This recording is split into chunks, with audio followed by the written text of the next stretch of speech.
Bonsoir. Le dossier de l'arbitrage reste un dossier clé dans le football national. On en a beaucoup parlé, on a apporté des preuves, il y a eu un débat contradictoire. Aujourd'hui, on va revenir sur l'un des derniers événements, la démission des contrôleurs. Les contrôleurs d'arbitres, on en a beaucoup parlé également. 39 contrôleurs, 8 internationaux. Pour le reste, c'est des anciens arbitres au niveau régional ou fédéral. C'est contrôleurs, je dis bien.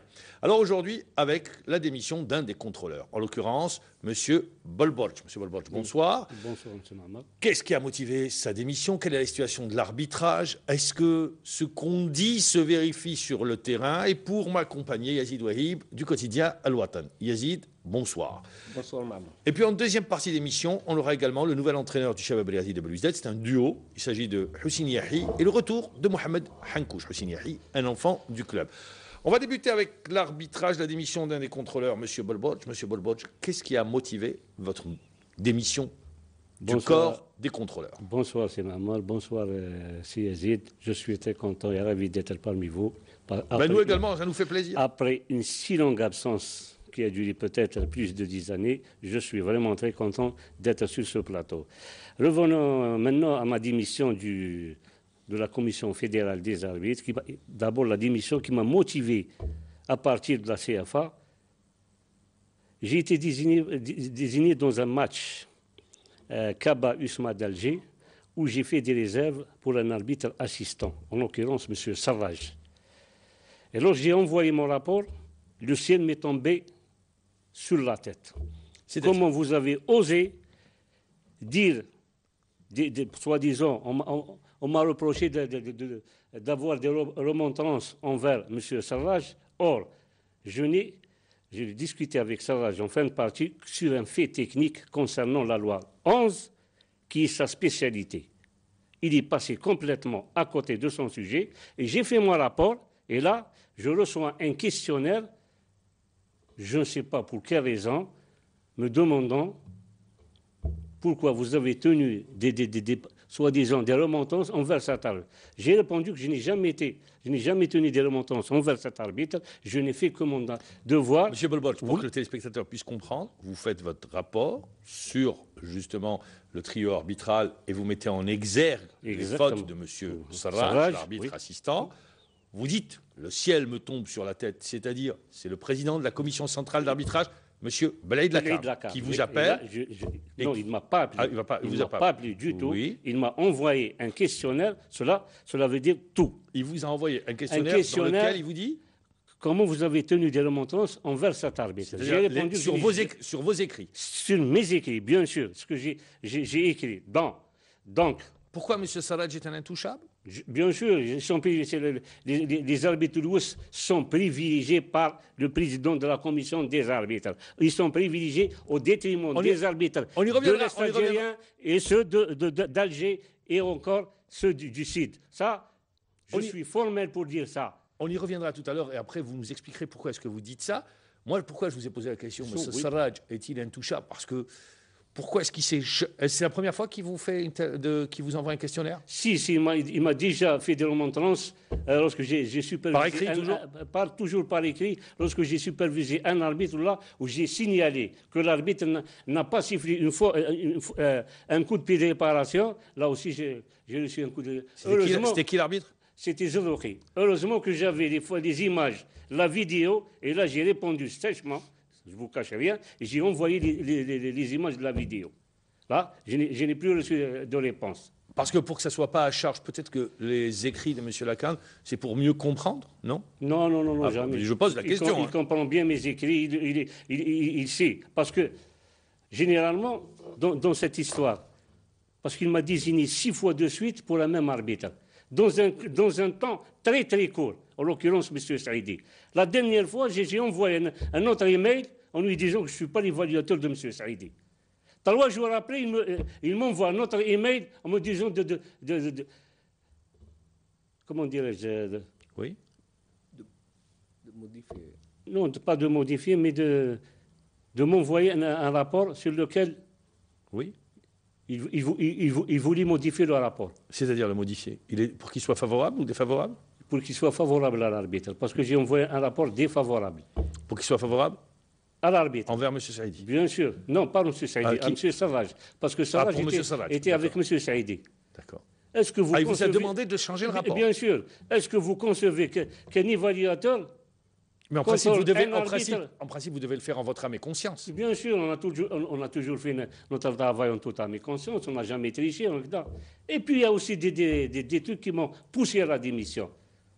Parce que j'étais membre de la Commission fédérale, j'ai vu des choses qui ne m'ont pas plu du tout. Par exemple, si on revient à la fameuse liste des arbitres internationaux, où Miel a classé le premier pendant 3 ans de suite, il se voit évincé sans aucune raison valable. Et là, ils ont placé Robert à la place de Miel. Et là, je n'ai pas aimé vraiment parce que c'était un hold-up pour moi. Je le considère comme un hold-up. C'est un vol manifeste. Et puis, il y a eu aussi, pardon, M. Allez-y, terminez, pardon. Et puis, il y avait aussi la liste des arbitres internationaux assistants. Et là, ils ont choisi 3 arbitres qui ne répondent pas aux critères voulus. Mais c'est pas sur la base de la liste que nous a montré hier Yazid que la liste des internationaux est choisie? Non, dans son règlement, il dit que les 3 premiers doivent postuler au grade d'arbitre international, à condition que ces arbitres doivent avoir 2 ans dans le grade de fédéral 1.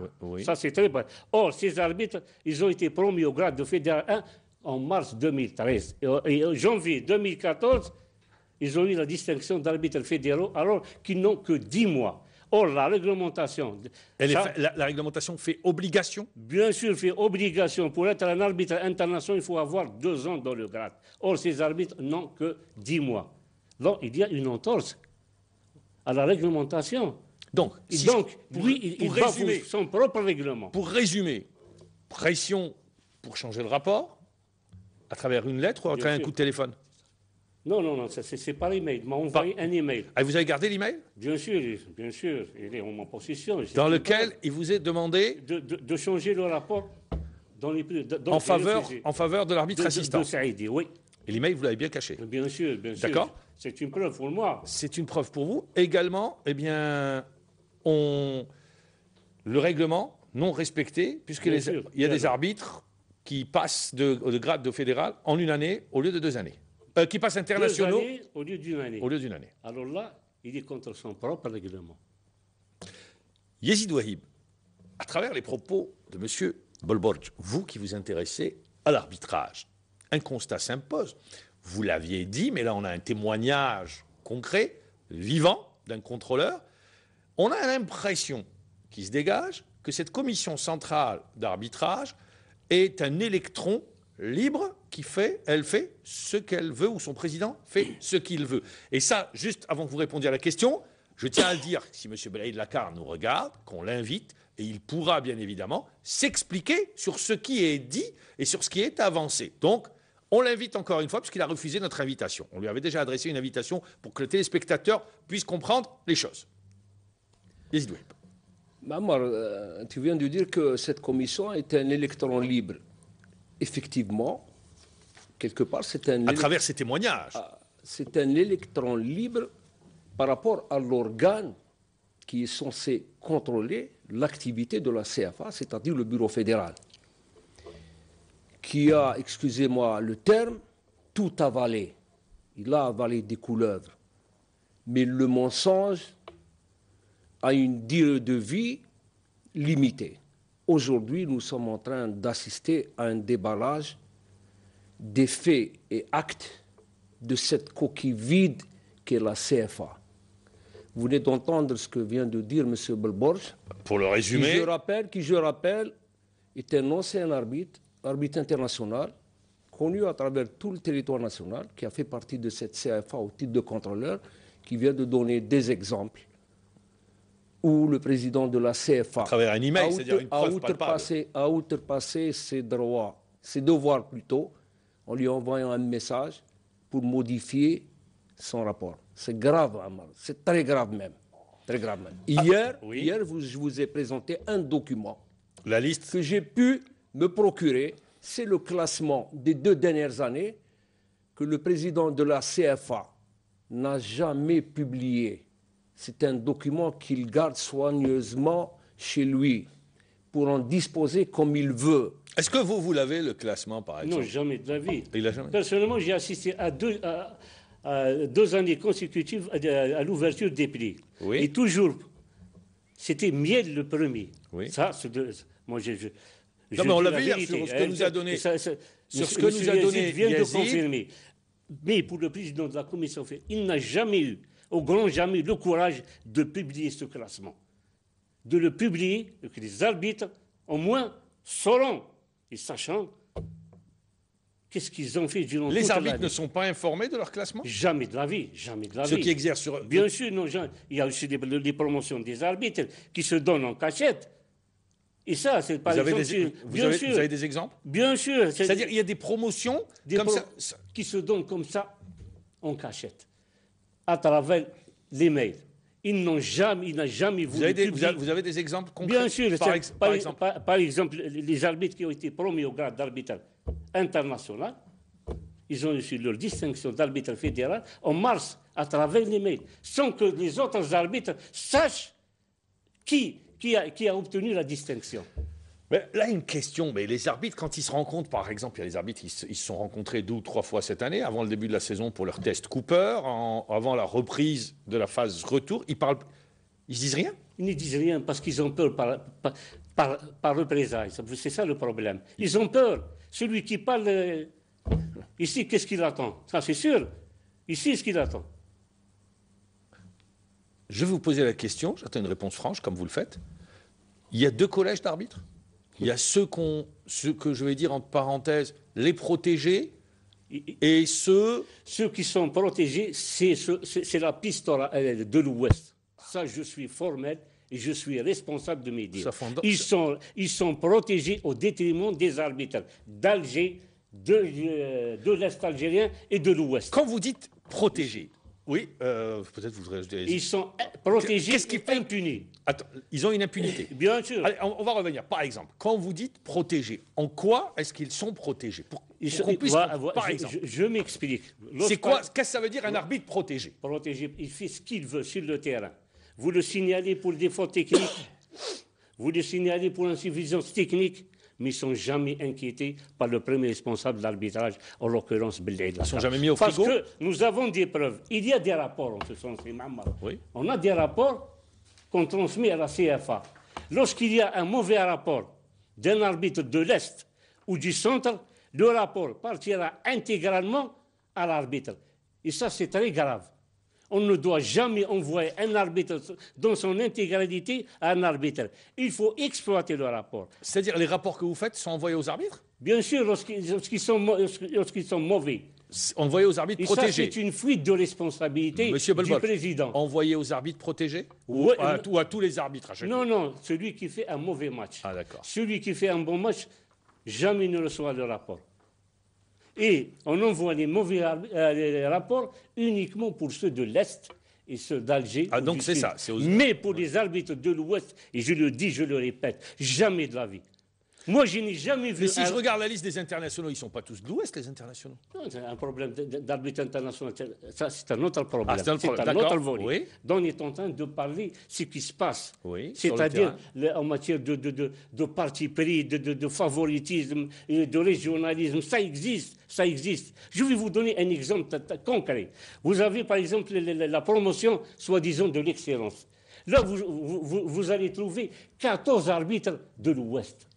L'excellence? Eh oui, c'est-à-dire ceux qui officient en division nationale 2. Vous avez 4 directeurs de jeu et 10 assistants sont de l'Ouest. Vous avez uniquement 2 arbitres d'Alger, en l'occurrence Bekwassa et Ben Brahim. Vous avez un seul arbitre à l'Est, c'est bien Merniz. Et aucun arbitre du Sud. À vous de conclure, qu'est-ce que c'est que ça? Qu'est-ce que c'est que ce régionalisme? C'est ce qu'on appelle ça, c'est de la hogra. Vous envoyez un rapport dans son intégralité à un arbitre, et moi je dirais ça, c'est une fuite de responsabilité du premier responsable. Il n'aurait dû jamais faire ça. Alors là, il a instauré un climat... Est-ce que ça n'a fait... qu'en envoyant le rapport, ça affaiblit les contrôleurs? Bien sûr, ça joue sur le moral d'un contrôleur. Il n'a pas le droit d'envoyer un rapport tel qu'il est. Il doit exploiter le rapport, envoyer à l'arbitre et relever des observations. Quand vous avez démissionné, vous avez envoyé une copie au président de la Fédération algérienne de football dans laquelle vous motivez? Non, pas encore. Je ne l'ai pas fait. Je l'ai pas fait encore. J'ai envoyé une copie au journal Al-Watan et j'ai envoyé à la CFA. Et M. Lacarne ne vous a pas appelé pour essayer de comprendre? Jamais. Même s'il m'appelle, je ne répondrai pas. Non, je Parce que, écoutez, maman, je vais être franc avec vous. C'est ce qu'on attend de vous. Tout ce que j'ai fait pour la CAN, aucun membre ne l'a fait comme moi. C'est-à-dire? J'ai accepté une mission, lorsqu'il m'a nommé en qualité de TTA, j'ai accepté cette mission que j'appelais une mission suicidaire. Laquelle? La nomination en ma qualité de DTRA, directeur technique régional au niveau de l'Est algérien. D'accord. J'ai fait ce que j'ai pu faire pour lui et pour l'arbitrage, dans l'intérêt, parce que si je suis là, c'est pour l'arbitrage. Je n'ai aucun intérêt, c'est pour l'arbitrage et les arbitres qui sont marginalisés. Il y a des arbitres vraiment marginalisés. Vous prenez par exemple le cas de Karabi. J'ai fait un bon rapport pour lui, il m'a fait des remontrances, il était mécontent de ce rapport. Ouais. Karabi, il est de quelle région? Du sud, de Ouargla. D'accord. Et en présence d'un collègue, en l'occurrence M. Ben Issa. Alors, Rahmin, il n'a jamais dirigé un match de la nationale. Il se retrouve en division amateur sans aucun motif valable. Mais ça, au moment où Belhaïd Lacar nous dit qu'il n'y a pas d'arbitre, moi je comprends, on comprend plus. Il y a des arbitres. Non, il dit qu'il y a un manque d'arbitres. Il n'y a pas un manque, c'est lui qui le dit parce qu'il a toujours... Yazid Ouahib, écoutez, si vous permettez, juste sur ce point-là, Yazid, oui. Vous avez entendu comme moi, je n'ai pas inventé ce chiffre d'un manque de 5000 arbitres. Ah, ça participe... non, est-ce que vous l'avez entendu? La question, oui, oui, j'ai lu. Vous l'avez lu? Oui, parce que je me suis dit, peut-être que c'est une invention. On a mal compris. C'était mentionné sur le dernier communiqué du Bureau fédéral. Voilà, merci. Bon, mais je pense que depuis quelques années, l'arbitrage tourne en rond. Le discours, il est creux, il est indigent, il est frappé du sceau du mensonge. Tout à l'heure, vous avez posé la question à M. Bolbors en lui disant de quelle manière des arbitres sont protégés. Il suffit seulement de consulter les désignations chaque week-end. Il y a des arbitres qui n'arrêtent pas d'arbitrer, tant mieux pour eux. Il y a d'autres. S'ils sont bons, c'est bien. Il y a d'autres. On juge pas maintenant, on n'est pas sur la qualité, Mamar. Parce que pour savoir si un arbitre il est bon, il faut le voir plusieurs fois. C'est ce que je dis. Il y a des arbitres qui sont continuellement désignés. Il ne se passe pas une journée de championnat où ils ne sont pas désignés en Ligue 1 et en Ligue 2. Il y a d'autres qui chauffent le banc et qui doivent se contenter d'une désignation quand la CFA se rappelle à leurs bons souvenirs. Ce n'est pas bien. C'est plus que de la hagra. C'est un système, à la limite, je vais dire un système mafieux.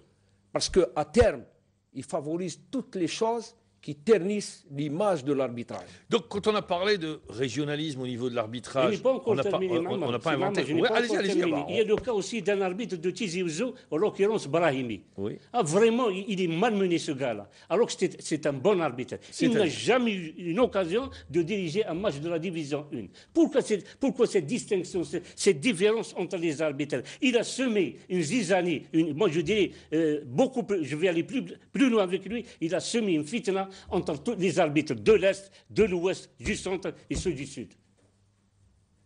Il manque énormément de courage. S'il a le courage, au moins qu'il publie la liste des arbitres chaque année pour voir le classement.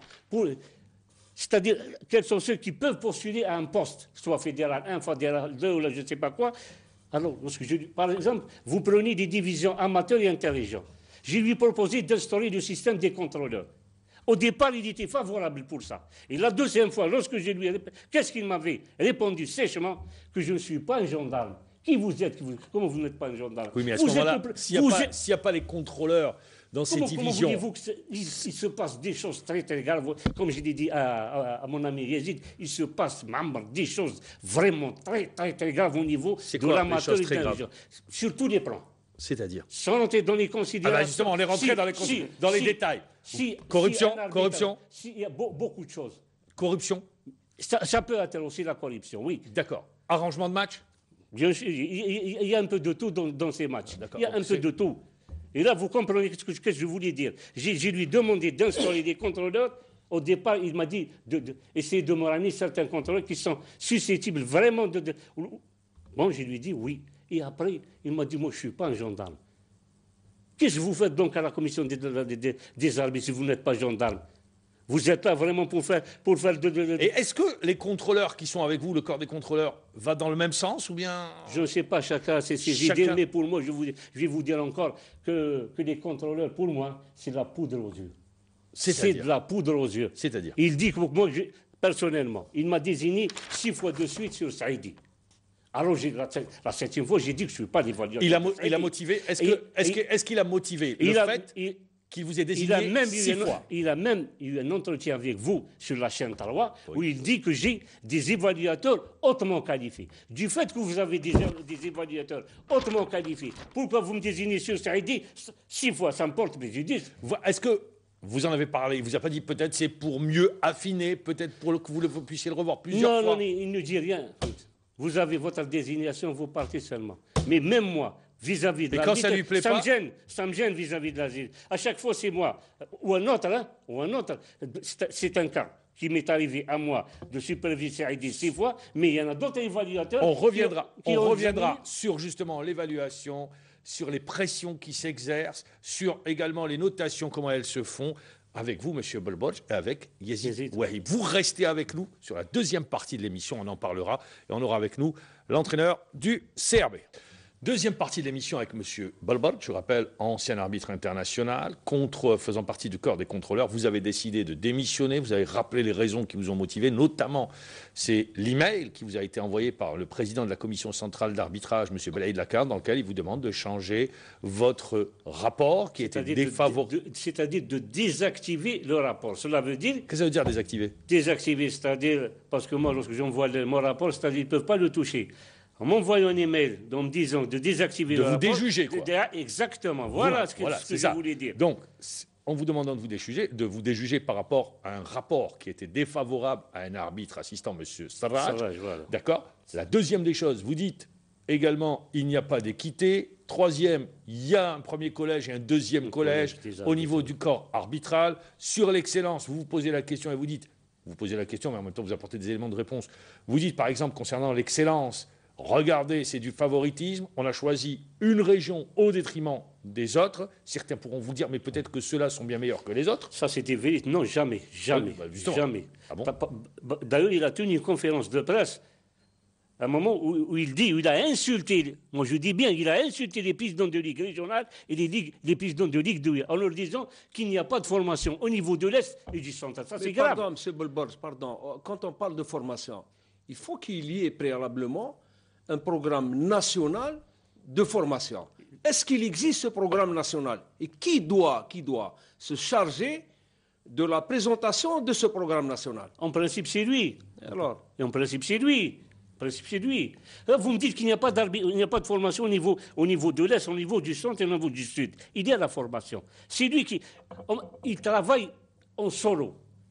D'accord. Il n'a jamais associé des DTRA, c'est-à-dire les CRA des ligues régionales, au moins une réunion tous les mois. Il n'a jamais associé, il travaille seul, il fait ce qu'il veut, qui lui semble bon ou mauvais. Personne ne peut s'opposer à cette politique. Si M. Belaïd Lakarne est là, vous acceptez un débat? Bien sûr, j'accepterai un face-à-face. Un face-à-face avec M. Belaïd Lakarne? J'irai avec lui jusqu'au bout. Je n'ai pas peur de lui parce que j'ai donné tout ce que je pouvais au départ, j'avais confiance en ce monsieur. Mais avec les temps... Et vous dites également, sur le classement, il y a opacité. Alors moi, j'ai envie de vous poser une question. Il y a opacité parce qu'il n'est pas rendu public, pour que les choses soient claires.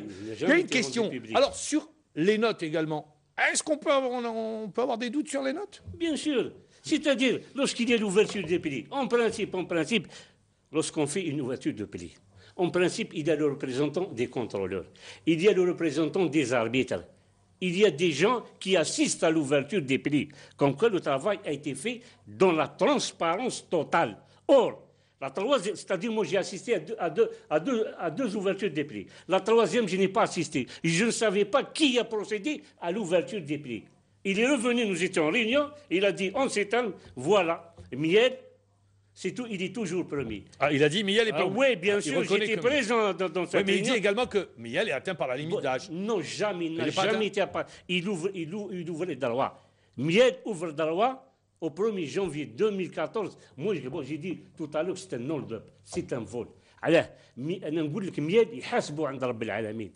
Parce qu'il n'a fait que du mal à ce bonhomme. Et je ne défends pas bien. Je n'ai rien, je n'ai pas d'affinité à lui. C'est des vérités. C'est pas votre cousin, Miel. Là, c'est pas mon cousin. Il n'y a aucun lien de parenté. D'accord. Parce qu'il m'a fait de la peine. علاش بكيتو حرام عليك. حرام عليك تاع حاج بيت الله. خاف الله خاف ربي. Mamar, est-ce que dit Bolborj remet totalement en cause le système des notations? Bien sûr, c'est un Dans système. la mesure où le président de la CFA exhorte un contrôleur à modifier son rapport. À partir de là, on peut se poser mille et une Bien questions. sûr, bien sûr. Ça bien va, les j'ai dit, pardon, c'est maman. Ça va, j'ai dit que là, c'est 22. Et il dit dans son règlement, là, il bafoue son propre. Ça, c'est le règlement. Savage, il est classé 22. Oui. Comment qu'il a été propulsé sur la liste des internationaux? Alors qu'il n'ouvre pas de droit, parce qu'il a 10 mois seulement. Lorsqu'il a obtenu son grade de fédéral 1, Et il faut et 2 ans, n'a même rappelons-le. pas 2 ans. Il faut 2 ans, Dans c'est le ça. grade de fédéral 1, il se voit du jour au lendemain international. Et l'année prochaine, vous allez voir qui va être international. C'est qui? C'est bien Saïdi. Et je le dis à partir de ce plateau. C'est bien Saïdi, pas quelqu'un d'autre. On a l'enregistrement, on le garde, comme ça on le sortira l'année prochaine. On a l'enregistrement de M. Bolborj. On va voir maintenant si M. Saïdi, sauf si M. Belaïd Lakar n'est plus, mais s'il y a, on va voir si M. Saïdi va passer international ou pas. Donc vous faites le pari. Il y a aussi un problème Oui. de désignation d'arbitre. Par exemple, je vais vous faire une confidence. La Saoura n'a jamais été arbitrée par les gens de l'Ouest depuis le début de la saison jusqu'au 22 février. Monsieur Ils ont Zarrouki. désigné Zarrouki. Oui. Toute la phase allée, il n'y avait pas un arbitre de l'Ouest. Pourquoi? Pour des considérations que j'ignore justement. On a soulevé ce problème. Vous Il a l'avez voulu- vous l'avez soulevé avec M. Belaïd Lakar? Non, jamais je le Ah, soulève. avec qui vous l'avez soulevé le problème? Envers moi-même. Ah, d'accord. Pour- Vous vous êtes pourquoi- posé la question, quoi. Ouais, je me suis posé la question. Alors, nous Il avions, dit- pardon, c'est Bolborj, sur le truc, les ondes de la chaîne 3, nous en avons parlé plusieurs fois, Mamar. Vous avez dit que depuis le début de saison, une équipe n'a pas été arbitrée par un arbitre de l'Ouest. C'est la JS Saoura. Ils ont attendu jusqu'au 22 février, c'est-à-dire Mais pratiquement la pourquoi? troisième. Justement, alors, vous vous êtes posé la question. Pourquoi? Quels sont les éléments de réponse que vous avez pu avoir? La réponse est chez le président de la CFA. D'accord. Bah, la réponse est... J'ai signalé dans mes Oui. rapports des arbitres pour des fautes techniques. Et vous savez qu'est-ce qu'il faut technique pour un arbitre? Dites-le nous. Hein? Dites-le La nous. faute technique, Je ne c'est sais la- pas, moi, vous allez c'est me la dire. transgression des lois du jeu, D'accord. là où le règlement prévoit jusqu'à 3 mois de suspension. Rien n'a été fait. C'est des arbitres qui arbitrent toujours. Prenons par exemple, il s'est acharné contre certains arbitres, Lesquels? tels que Haïmoudi, tels que Bennouza et Bichari. Belaïd Lakar Belaïd Lakar, c'est acharné contre Haïmoudi. Haïmoudi, Bennouza, il a voulu briser ses arbitres par tous les moyens. Est-ce qu'il trouve un moyen pour casser ses arbitres? Et quel est ce moyen? C'est la désignation de certains contrôleurs. Moi, je n'ai pas voulu marcher dans un cobine. Jamais de la vie. C'est-à-dire, J'ai supervisé Bennouza dans un match, c'était entente Usman d'Alger, 3-2 en faveur de... Il était mécontent de la note que j'ai donnée à Bennouza. Je lui ai donné 7, je le dis à partir de ce plateau, parce que je n'ai peur que de Dieu. Et j'ai donné 7,40 à Bennouza, il était mécontent. Il voulait briser Bennouza. Attendez, coûte quand que vous dites, coûte. juste, monsieur Bolborj, Oui. quand vous avancez, vous dites, monsieur Belaïd Lakar était mécontent. Oui. C'est-à-dire, comment vous savez qu'il était mécontent? Il m'a parlé. Qu'est-ce m'a qu'il vous parlé, a dit? Bien sûr. Qu'est-ce qu'il Il vous a dit dit? comment vous donnez un 7,40 à Bennouza? Eh bien, j'ai donné un 7,40 parce que... Peut-être qu'il voulait vous dire il fallait donner plus. Non, il voulait autre chose. Non, jamais. Parce qu'il a une dent contre Bennouza. Ah bon? Bien sûr. Pourquoi? Je ne sais pas ce qui se passe entre D'accord. Bennouza et Bichari. Bichari Tani, il a été malmené. Alors, ces 3 années, Bichari, il a prouvé que c'est un excellent arbitre. Il a sauvé des situations, il a sauvé des matchs. Et puis, il y avait aussi Haïmoudi. Il Pourquoi? voulait encore casser, briser Haïmoudi. Haïmoudi va au mondial. Heureusement que je le félicite à partir de ce Mais plateau pourquoi il en voulait... lui souhaitant un bon mondial. Alors que dans le monde de l'arbitrage, on dit que Je ne sais pas, Belaïd Lakar est proche de Haïmoudi. il y a des querelles entre, je ne sais pas pourquoi. Il s'est acharné contre ces 3 arbitres. Je vais vous faire encore une autre confidence. Bah, allez-y. Lorsque l'arbitre assistant qui a été déchu de son titre, c'était Mohamed l'assistant. Bechira? Bichira? Non, c'est pas Bichir. Là, Bichir, c'était un cas exceptionnel. Je préfère ne pas rentrer dans les questions. C'était Meknous. Lorsqu'il a appris que Meknous n'a pas fait son test physique, croyez-moi, devant Bichira Yahya, devant Ould El Haj, devant Boussnaji, il a sauté de joie. Pourquoi? Parce qu'il déteste Meknous. Il le déteste, il ne le gobe pas, je ne sais pas pourquoi. Est-ce que ça, c'est un comportement d'un responsable, digne d'un responsable? Je dis bien digne de ce responsable. Et pourquoi Béchiren, vous ne voulez pas nous dire pourquoi? Je ne sais pas l'affaire de Béchiren. Vous ne la connaissez pas? Complètement. D'accord. Les tenants et les aboutissants de ce... Ça fait sourire Yazid Wahib, on en avait déjà parlé. Il y a aussi, je n'ai pas encore terminé, il y a aussi Ben Arous qui a été malmené. Il voulait mais ce que vous nous racontez, c'est un calvaire d'être arbitre. Et bien sûr, c'est un calvaire, oui. Les arbitres ont dit des calvaires et des calvaires. Je cite un exemple, par exemple, d'un arbitre de Constantine. Ce n'est pas la question de Constantine. Beloul, avant de partir en France, c'était son chouchou, c'était son idole. Une fois qu'il est revenu de France, il est vraiment malmené par le pays. Il n'a pas fait, en tant que fédéral 1, il n'a pas fait un match en division nationale. Alors, justement, merci, vous me permettez donc. Pourquoi Beloul, il part en France, il revient et du coup ça change? Oui, du coup ça change. Et qu'est-ce qui s'est passé? Il y a eu, je ne sais pas, un changement radical du président à son égard. Moi, je me suis vraiment... Quand vous dites un changement, alors ça se résume. Par exemple, je peux me tromper. Depuis que je vous écoute, si je comprends bien, quand vous dites un changement, ça touche soit... On appelle le contrôleur pour dire bon, il faut être dur envers cet arbitre. Non, c'est pas un problème de contrôle ici, c'est un problème. Ou sinon, c'est la désignation. C'est un problème de désignation. Un arbitre parmi les anciens fédéraux, il faisait à l'époque la nationale 1. Une fois qu'il est parti en France et il est venu, il se voit uniquement désigné fédéral. Pourquoi? Rahmin, vraiment, il fait de la peine. Il n'a jamais eu la chance de diriger un match de la Nationale 1 avec Brahimi de Tizi Ouzou. Est-ce que vous c'est Mahamar, est-ce que vous avez vu un arbitre de Tizi Ouzou en Nationale 1? Est-ce que vous l'avez vu? Non, je n'ai pas souvenir que ça vous prenez comme ça. Ça remonte à l'époque de Ould El Haj, Boubakour, Achir et tout. Mais depuis le temps, aucun arbitre de Tizi Ouzou. Peut-être qu'il n'arrive pas à donner des arbitres. Non, jamais de la vie. C'est la CAN qui a imposé cette ligne de conduite. D'accord. La stratégie est claire. Mais quand vous parlez comme ça, je me demande comment on ne compte pas beaucoup d'arbitres qui font des dépressions nerveuses parce qu'il y a une omerta, ils ne parlent pas, ils subissent. Ils disent rien. Moi, j'ai eu un pic de tension par rapport à ma désignation en qualité de TR. Parce que je savais que c'était une mission suicidaire. Parce que lors de la nomination des DTR et des présidents régionaux ont refusé la nomination des DTR. Passons outre. Je suis allé jusqu'au bout de cette mission. Jusqu'au jour où j'ai fait un pic de tension. J'ai été hospitalisé pendant 4 jours. Il ne s'est pas inquiété de mon état de santé, même pas en prenant le téléphone et s'enquérir de mon état. Ça, j'ai dit dans ma démission que vous, Président, je ne vous pardonnerai jamais de ce que vous m'avez vraiment fait. Yazid Wahib. Alors les journalistes, quand ils vont sur les stades, qui ne sont pas au fait de ces situations, peut-être ça expliquerait également des fois les erreurs qu'on voit des arbitres. Il y a tellement de pression, tellement de cette omerta, cette pression, ce non-dit, cette pression psychologique peut-être qui fait que c'est pour ça que nos arbitres ratent leur match.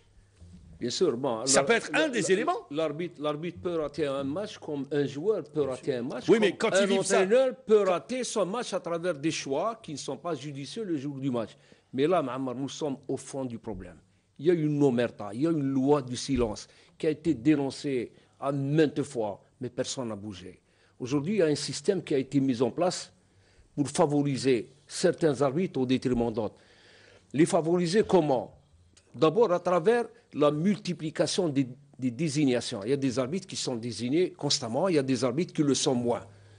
Ensuite, celui qui est désigné à chaque fois, il prend de l'avance parce qu'il acquiert de l'expérience, il acquiert beaucoup de choses en arbitrant. Celui qui attend une désignation une fois par mois, il accuse un retard.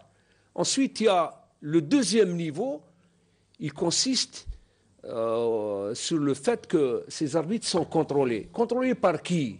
Contrôlés par qui? contrôlés très souvent par des chargés de mission, et je m'excuse du terme. Vous le dites devant un contrôleur. Hein. Bien sûr, c'est des gens... Il peut me démentir. Il peut apporter la... Quand je dis devant un contrôleur, bien sûr, vous n'avez pas réagi, c'est pour dire soit vous apportez la contradiction, soit vous allez dans le sens. Je suis responsable tout à fait. de me dire, je dis qu'il y a dans les rangs des contrôleurs beaucoup de chargés de mission qui sont missionnés, soit pour donner une excellente note à un arbitre, même s'il passe à côté, et de donner une mauvaise note à un arbitre qui fait un bon match. À partir de là, tout est faussé, tout est faussé. Ce qu'il faut faire, c'est de balayer ce système. Il ne faut pas se gargariser et nous dire que demain, il y a 2 arbitres algériens qui iront en Coupe du Monde. Tant mieux. Mais qui peut garantir que lors des prochaines Coupes du Monde, on aura toujours des arbitres algériens qui seront présents? Seul le travail de qualité, fait par des gens consciencieux, peut garantir la pérennité du bon arbitrage, mais pas avec la politique du copinage, t'as le hagra, t'as le marchandage, t'as le trafic d'influence. Nous l'avons dénoncé maintes fois, mais personne n'a bougé, notamment le bureau fédéral, qui est responsable. Question. Qui est responsable. Yazid Wahib, 30 secondes s'il vous plaît. Ah, il est parti, j'arrive pas à l'arrêter. Yazid Wahib, le bureau fédéral, il a une part de responsabilité. Je pense que... Est-ce qu'ils sont informés? Quand j'entends ça, je dis, est-ce qu'ils sont informés? Bien sûr, ils sont informés mieux que vous, mieux que moi, mieux que M. Belborg. Ils sont informés. Parce que des membres du bureau fédéral sont souvent sollicités par des arbitres, par des contrôleurs, surtout par les arbitres, qui n'ont pas d'autres moyens de défendre leur cause. À titre individuel, ils prennent attache avec des membres du bureau fédéral. Ils leur exposent leur situation, la hagra qu'ils subissent continuellement. D'accord. Mais personne ne répond à leurs doléances. Personne ne répond. Oui, M. Belborg. Mohamed, je vais vous citer 2 cas. Vas-y. Simples, concrets. Le match entente CRB. Il y avait cette expulsion qui n'a pas été notifiée par l'arbitre. Ah, le match retour. Oui. 1-0. 1-0. Il y a eu cette expulsion qui n'a pas été. Elle a été signalée par le contrôleur. Oui. Je dis bien qu'elle a été signalée par le contrôleur. Tout le monde a vu qu'il y avait... Juste une semaine après, il y avait le match CRB-MCA. Il y avait cette agression du joueur du CRB sur le MCA. Donc, devant les yeux de l'assistant, je ne sais pas, est-ce que l'arbitre a vu l'agression... Parce que Saïdi, moi je dis que c'est un bon arbitre. Je le dis, d'ailleurs, tous les rapports que j'ai faits pour Saïdi, ils étaient favorables. Mais pour l'assistant, non. Je le dis, je le répète. Saïdi, je n'ai rien. Et puis, est-ce que cet arbitre, celui qui a dirigé nos mains, est-ce qu'il a reçu un questionnaire? Je suis persuadé qu'il n'a jamais reçu de questionnaire. Là, vous n'êtes pas sûr. Voilà la question de 2 poids et 2 mesures. Vous n'êtes pas sûr. Ah? Vous n'êtes pas sûr. Mais la semaine d'après, il a arbitré normalement. Parce que c'est une faute grave. C'est une faute grave. Elle a eu des conséquences néfastes sur le résultat. Est-ce que pour cette même faute, les arbitres ont été sanctionnés? Oui, monsieur. Par exemple? Et là, je citerai un arbitre assistant dans un match. Je préfère ne pas citer de nom parce qu'il est chez nous. Dans un match, c'était Guissoum. Il a reçu un questionnaire concernant une agression. Guissoum, arbitre assistant. Arbitre assistant lors d'un match au Média Ned. Il m'a dit que je laissais un questionnaire à propos de quoi? À propos d'une agression. Bon, une agression, ce n'est pas un fait technique. C'est un fait disciplinaire. C'est bien ça. Donc, il a répondu au questionnaire. En jouant sa bonne foi. Voilà, ça prouve sa bonne foi. Je n'ai pas vu d'agression parce que si j'ai vu l'agresseur, je n'hésiterai pas un instant à dire à l'arbitre que tel joueur a agressé tel joueur. Et 15 jours après, il reçoit une suspension pour une durée indéterminée pour insuffisance technique. Est-ce qu'un fait disciplinaire, une agression, est assimilé à une insuffisance technique? L'insuffisance technique, c'est Ma'ammar. C'est des trucs se rapportant aux lois du jeu. Par exemple, pour les assistants, lorsqu'il y a des défaillances, par exemple... Et pour la même faute, donc un arbitre, on lui permet de continuer, et l'autre, on le suspend. Vous voyez la politique de 2 poids et 2 mesures, vous voyez la politique du parti pris, vous voyez la politique du favorisme, vous voyez la politique du régionalisme. Moi, écoutez, moi je le dis, je n'ai jamais vu vraiment un dirigeant aussi régionaliste comme Belaïd Lakal. Je ne l'ai pas vu dans ma vie. Je ne l'ai pas vu. Parce que j'ai travaillé pendant deux... C'est-à-dire, on ne va pas se mentir. Hein. Bien sûr, alors. Au niveau de la commission centrale d'arbitrage, avant Belaïd, c'était Medjiba. Ça ne marchait pas également. À l'époque de Medjiba, ça ne marchait pas. Moi, je n'ai pas travaillé avec Medjiba. Moi, pour tous ceux qui se souviennent. C'est-à-dire, voilà, Ezidou Aïb est là. Ça n'a jamais réellement bien fonctionné. Mais il me semble que cette fois-ci, on a atteint le summum. Bien sûr. Maman, je voudrais revenir sur un fait concernant M. Miel. Oui. En plus d'avoir été injustement écarté. Et arbitrairement. Injustement et arbitrairement écarté. Ceux qui nous regardent, ils vont dire c'est les avocats de Miel. Non, pas du tout ainsi, du rang d'arbitre international, Mamar. En plus de ce qui lui a été fait, malgré le fait qu'il soit le meilleur arbitre sur les 3 dernières années. Il y a ces derniers temps un acharnement contre cet arbitre. Un acharnement. Hier, il a été convoqué au niveau de la CFA pour s'expliquer sur des fautes qu'il aurait commises. Il faut arrêter. Lors d'un match? Lors d'un match, oui. Signalé par un contrôleur qui a le niveau d'interrégion, alors que dans le règlement mis en place par le président de la CFA, c'est un international. Il est mentionné expressément que ne feront partie du corps des contrôleurs et exclusivement que les anciens arbitres internationaux, les fédéraux. Que font les arbitres qui ont tué et qu'on respecte pour leur passé? Quel rang de régional, arbitre régional et d'interrégion? Et l'acharnement se poursuit contre Miel. Il faut arrêter. Il faut arrêter. Il faut rétablir, Mahamar, pardon, je termine. Il faut rétablir cet arbitre dans ses droits, Mahamar. C'est le meilleur arbitre sur les 3 dernières années. Donc, on arrive à la fin de l'émission, parce qu'il ne nous reste plus qu'une minute. Je vais vous poser encore une fois la question. Vous êtes prêt à un débat avec M. Belaïd Dakar? Vous savez, vous voulez, vous savez qu'en apportant ce témoignage, vous n'allez pas vous faire que des amis. Comment? Avec ce témoignage, vous n'allez pas vous faire que des amis. Je vais faire des ennemis, ça c'est sûr. Vous savez qu'il va y avoir une levée de bouclier. Et j'assume ce que j'ai dit ici. J'assume. Croyez-moi, de la bouche de Belaïd, j'étais l'un des meilleurs évaluateurs d'Algérie. Et les arbitres me redoutaient, jusqu'à preuve du contraire. Et vous pouvez vous renseigner chez le président lui-même. Il reconnaît que je suis l'un. D'ailleurs, les grands matchs, il y a toujours Belborge comme évaluateur. Et les arbitres me redoutaient, et parce que j'ai fait mon travail honnêtement. Je n'ai jamais été ici avec soit les arbitres, ou j'ai toujours fait un travail digne du nom. Regardez le travail que j'ai toujours fait au niveau de la CFA. C'est vos rapports. Mais Belaïd, c'est un type qui n'a jamais reconnu. Pour moi, c'est un ingrat. Et j'ai mis ça dans ma démission. Je lui dis, je vous remercie pour votre ingratitude. Monsieur Belborge, merci d'être venu, de nous avoir apporté ce témoignage. Yazid Ouahib, merci également. Je rappelle, journaliste au quotidien L'Ouatan.